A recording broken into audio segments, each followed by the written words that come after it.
Hello guys, welcome to my channel. ముందుగా మన channel ఎవరైతే సబ్స్క్రైబ్ చేసుకోలేదో ప్లీజ్ డూ సబ్స్క్రైబ్ అండి. ఈరోజు మనము చికెన్ గ్రేవీ కర్రీ ఎలా చేసుకోవాలో చూద్దాం రండి.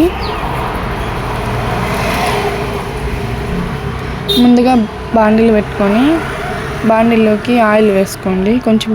కొంచెం ఒక రకంగా వేసుకోండి. వేసుకున్న తర్వాత అన్నం బాగా కాగినాక ఆనియన్స్, కరివేపాకు వేసుకోండి.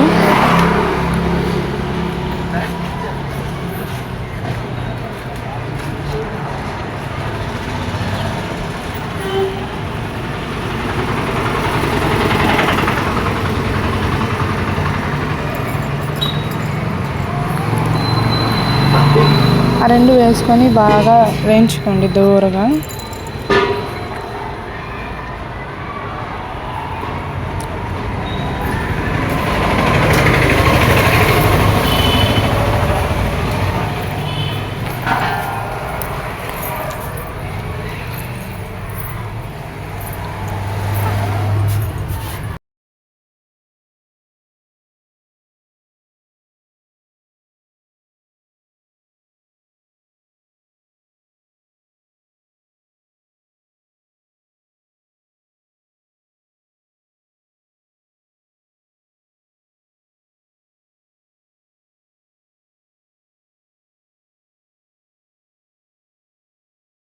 దోరగా వేగిన తర్వాత చికెన్ అయితే బాగా వాష్ చేసుకొని అది వేసుకోండి. చికెన్ బాండీలోకి వేసుకోండి.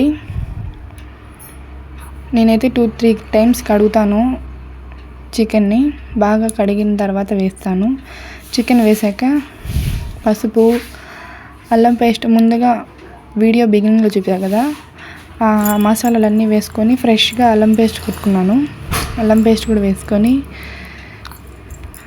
రాళ్ళుప్పు వేసుకొని బాగా కలుపుకోవాలి.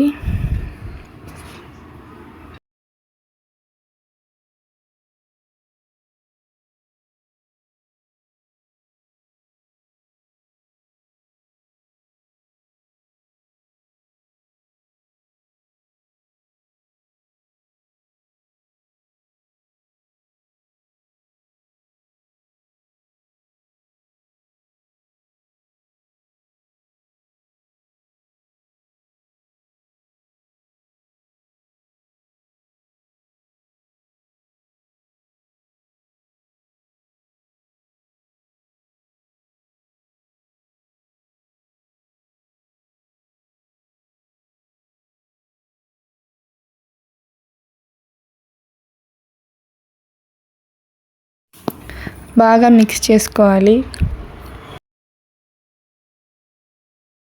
మిక్స్ చేసుకున్న తర్వాత మూత పెట్టి బాగా వేగనీయాలి. చికెన్ వేగితేనే మనకి టేస్ట్ అనేది బాగుంటుంది. ఇలా బాగా ఆయిల్ బయటకు వచ్చేంత వరకు వేయించుకోవాలి. బాగా చూడండి, అలా ఆయిల్ బాగా తేలుతా బాగా ముక్క అనేది బాగా ఫ్రై అవ్వాలి.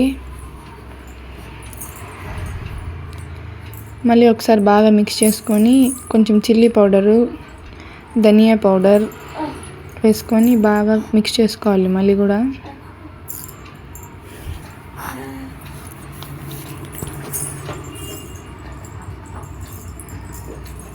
మీ టేస్ట్కి సరిపడా కారం వేసుకోవాలి. మేమైతే కొంచెం కారం ఎక్కువ తింటాం, పిల్లలు కూడా, కాబట్టి నేను కొంచెం ఎక్కువ వేసుకుంటాను.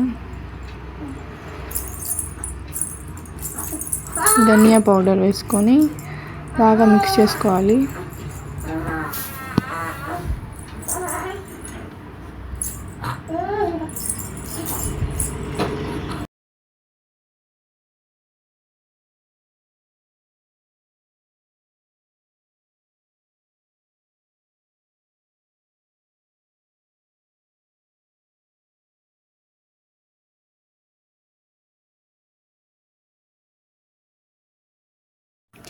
బాగా మాడిపోకుండా బాగా వేయించుకోవాలి.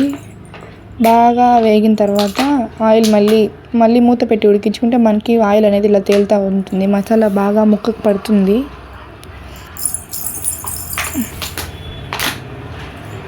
ఇలా కొంచెం ఆయిల్ అంతా బాగా బయటకు వచ్చాక ఒక గ్లాస్ వాటర్ పోసుకొని బాగా కలుపుకొని అది కూడా మూత పెట్టి ఉడికించుకోవాలి.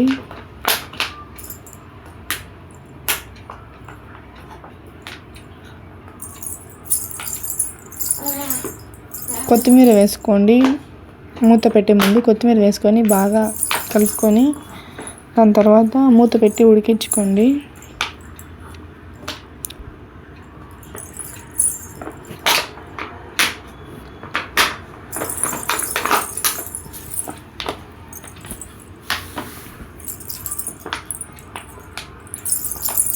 బాగా మెత్తగా ఉడికిన తర్వాత స్టవ్ ఆఫ్ చేసుకొని సర్వ్ చేసుకుంటే సూపర్గా ఉంటుంది. వేడివేడిగా అన్నంలోకి ఇలా చికెన్ గ్రేవీ వేసుకొని ఆనియన్స్ పెట్టుకొని తింటే అబ్బా సూపర్. Thanks for watching. ఇంకా మీకు ఇలాంటి రెసిపీస్ కావాలి అంటే ప్లీజ్ కామెంట్ చేయండి. And please to subscribe Pushpita vlogs. Thank you. Bye bye.